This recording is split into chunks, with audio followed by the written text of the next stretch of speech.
Okay, waxaynu eegaynaa casharkeennan waa maxay bond. Wax badan baa waxaa laga yaabaa inuu qofku arkay marka uu newska wararka suuqa forex oo kale uu akhrinayo suuqyada boonka, suuqyada muxuu ahaay stockiska, ama uu maqlay waxa loo yaqaano treasury yield, ama uu maqlay treasury yield curve, ama uu maqlay treasury price, waxyaalahaas oo dhan. Marka waxaynu eegaynaa bondi waa curaar af Soomaali, curaar baa la dhahaa, oo qaamuuska af Soomaaliga sidaas ugu jira. Waa rahan oo kale. Bondigu marka wuxuu noqonayaa sida af Soomaaliga qaamuuskiisa uu ku jira, ama aan ku arkay in qofku uu wax rahan ah dhigto marka uu meel lacag deymiyo oo kale. Tusaale, bangi ama dowladda ayaa governmentiga waxaa deymaysay oo u dhiibtay lacag ah $10,000. lacagta $10,000 ah dowladdu waxa ay ku siinaysaa wax loo yaqaano certificate, oo ah inaad dowladda lacagta ku leedahay. Badanaa waxaa ku shaqeeya qaabkan boonka loo yaqaano interest rate-ka wadamada uu ka shaqeeyo, inta u badan wadamada reer galbeedka, Ingiriiska iyo Mareykanka iyo Japan iyo waxyaalaha la midka. Qofku dowladda u tegaya, tusaale dowladda oo kale lacag u baahanaysa, dadkii way dhahaysaa bondigaasaan soo saarnay, kadibna qofkii waxaa laga yaabaa inuu iibsado 5 meelood oo min $1,000 oo kale, muddana loo qabto oo la dhaho muddo kadib 1 year 2 year 3 years iyo wixii lamid ah, kadib lacagtaadii waxaa kugu kordhaysa 5%, 10%, 8% and so on. Innaga in Islam, qofku intuu tago bangi ama shirkad ama company ama meel uun intuu lacag siiyo ma dhihi doono bil kadib lacagtaydii $100 ahayd oo $5 dhashay oo $105 maraysa aan kugu imaado ma dhihi karo, sababtoo ah waxay noqonaysaa riba. Laakiin caalamku aad buu ugu shaqeeyaa, arrinta aad buu ugu shaqeeyaa. Caalamka iska daa'e waxa weeye wadamada Afrikaanka ah intooda u badan, inta Islaamka ama ogi intooda u badan way ku shaqeeyaan, hadda Kenya iyo Ethiopia iyo kuwa la midka ah, reer galbeedka iska dha European oo dhan. Marka haddaynu eegno bond waa maxay, waa fixed income instrument, waa hab muxuu ahaaye soo xiraya wax loo yaqaano fixed income. Fixed income kaas wuxuu noqonayaa lacag joogta ah. Tusaale 1 milyan baad u dhiibatay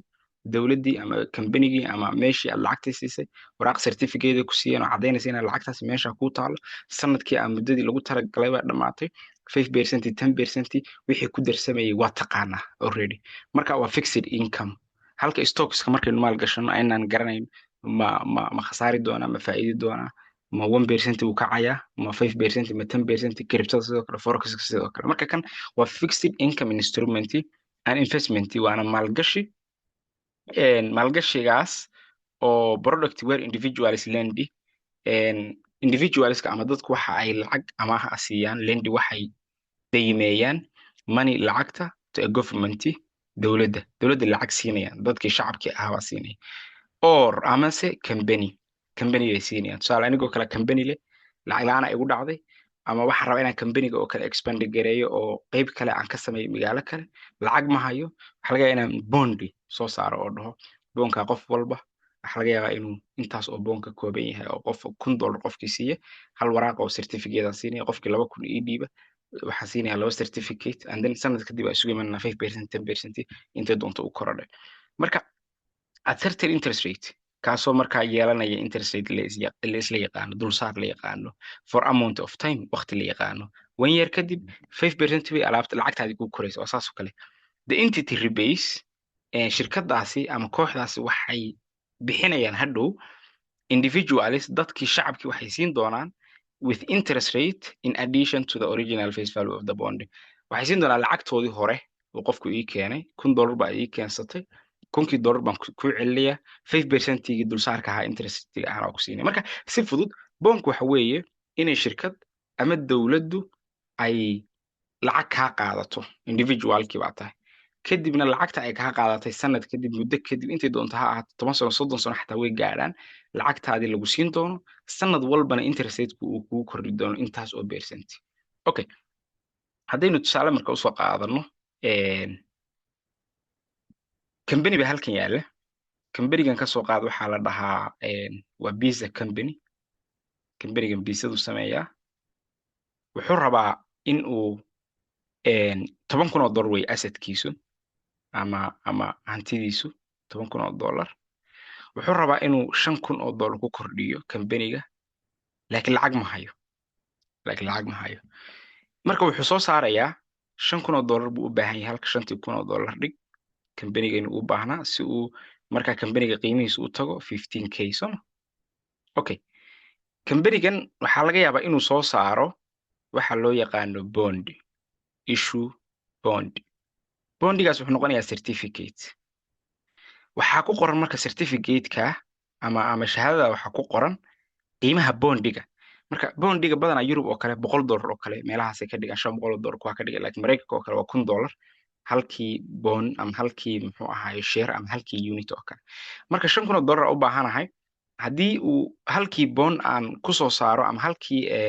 certificate aan ku soo saaro $1,000 5 qof baan u baahanahay oo $1,000 i kala siiyo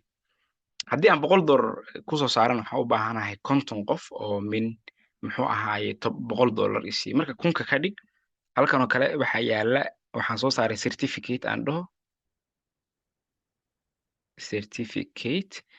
okay halka waxaa ku qoran bondiga $1,000 waa inta qiimaha bondka waxaa kaloo ku yaala bondiga inta sanad kadib ama an walba badanaa loo xisaabtamaa inta ribo kuu saarmaysa ama interest rate kuu saarmaysa iyadana farcaas aan ka dhigo kasoo qaad inay ku qoran tahay 10% interest marka badanaa waxa la dhahaa coupon bay dhahaan iyada interest rate ah waxaa kaloo ku qoran bondiga qodobka saddexaad ku qoran waxa weeye certificate-ka bondiga maturity rate oo ah markuu qaangaarayo ama markuu dhacayo maturitygu wuxuu noqonayaa 2 years badhe dibadda aanu saaro iga yaraatay 2 years okay 2 sano kadib buu kaa dhamaanaya okay kambanigani si uu marka u qaado lacagtiisaas oo 5,000 u helo wuxuu soo saaray 5 bondi oo $1,000 ah interest rate-kiisuna yahay sanadkii $10 haddii marka aad adigu bondiga iibsatid oo kambanigaygan aad $1,000 gelisid waxaan ku siinayaa certificate-ka sanad kadibna waxaa kuu kordhaysa lacagtaadii oo aad heli doontaa $100 oo dheeri ah haddii ay 2 sano tahay maturity-guna 2 sano kadib waxaad heli doontaa sanadkiiba markaad 10% heshid oo $100 ay ka tahay $1,000 iyo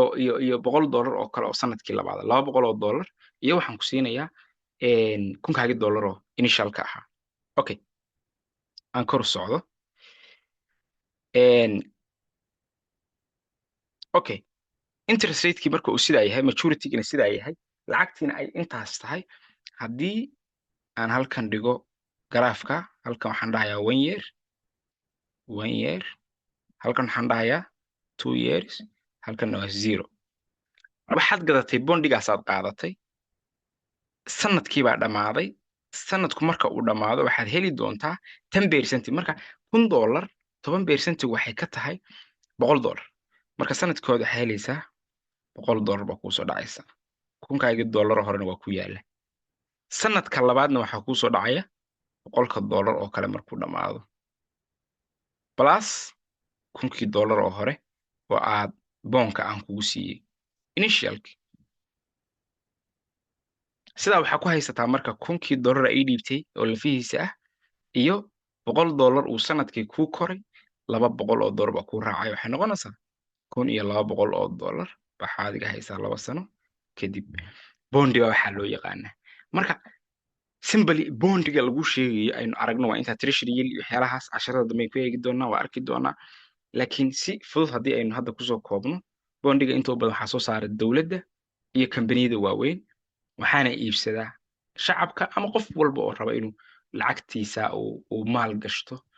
oo ay u korto innaga laakiin maaha in islam waa ribo waana xaaraan maqdaca laakiin caalamkaasaa u shaqeeya marka si aynu u fahanno xataa hadday ribo tahay waxooda wax kasta ha ahaato waa inaynu inagu fahamnaa waayo qofku markuu wax fahmo oo wixii garanaya buu iska ilaalin karaa hadda adiga haddii aad joogtid wadamada Yurub iyo Japan iyo Mareykanka iyo South Korea iyo xataa Kenya xataa Ethiopia xataa South Africa haddii lagu dhaho lacagtaada ku korayso sanad kadib ogow inay qaabka u shaqaynayso oo bond la dhaho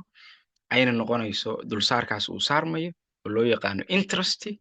interest rate loo yaqaano maturity-guna uu noqonayo marka aad lacagtaadii originalka ahayd iyo faa'iidadii aad soo doonan doontid marka inta badan waxay dhahaan waa safe investment maadaama aad dowladdii adigu lacag ku leedahay dowladdii si ay lacagtaada usoo saarto iyaduna taxkay badinaysaa cashuurahay badinaysaa dadkay kasoo ururinaysaa kadibna kunkaagii dollar iyo $200 oo la socda bay 2 sano kadib ku siinaysaa marka gaaladu inflationka iskaga ilaaliyaano lacagta haddaad bangi dhigatid waxaa laga yaabaa ama kriptada ama bangiga aad ku haysatid in ay kuu kori weydo kunkaagii meeshiisii u taagnaanaya laakiin wuxuu rabaa sanad kadib inuu kunkiisii dollar la soo baxo marka wuxuu samaynayaa bondigaasuu dowladda ka iibsanaya marka waxaa jira risky bond baa jira oo company yar oo kale oo aan aad la isugu hubin inuu ku dhaho bond baa ku siinaya lacagta intaa isii taasoo kale waa risky inta u badan dowladda laga qaataa haddii aan in yar ku daro bondigu wuxuu qaybsamaa ama erey bixintiisa oo kale marka la eego bondiga hal bil buu xataa leeyahay 1 year bond buu leeyahay I mean 1 month buu leeyahay tusaale bishan lacagii dhib 10,000 intaas bond intaasoo kala gado kadibna bil kadib waxaan ku siinaya lacagtaadii hore iyo dulsaarkii baan ku siinaya marka wixii u dhexeeya hal ilaa 2 sano adoo hal bil ilaa iyo 2 sano dheh 2 years halkana 0 dheh halkaa 1 month dheh ama dhexda aan qaato waa 1 year halkan waa 1.5 years halkanna waa sanad barkii okay marka wixii intaa ka yar waxaa loo yaqaanaa marka bondi small ah ama yar oo muxuu ahaaye aan waqti dheer haysan 2 sano ilaa iyo 10 sanona 10 yearsna waxaa loo yaqaanaa normal oo kale bond normal ah badanaa mar walba waqtigu uu sii dheeraado maadaama waqtigu uu dheeraanayo sicir bararka uu badanayo lacagtii qiimaheeda dhacayso interestku uu ka sarreeya kan u dambeeyana ilaa 30 sano wey long term qof baa iibsanaya 30 sano kadib wuxuu rabaa lacagtiisii iyo dulsaar in loo soo cesho marka in islam inagu alxamdulillah waa shaqaysana qofku marka uu lacag helo lacagtiisaas inuu sida xalaasha ilaahay u baneeyey ugu ganacsado ku baayic mushtaro baa loo ogol yahay laakiin looma ogola in uu markaa ribo iyo ku raadiyo oo intuu meel dhigo iyadoo kortay markaa u yimaado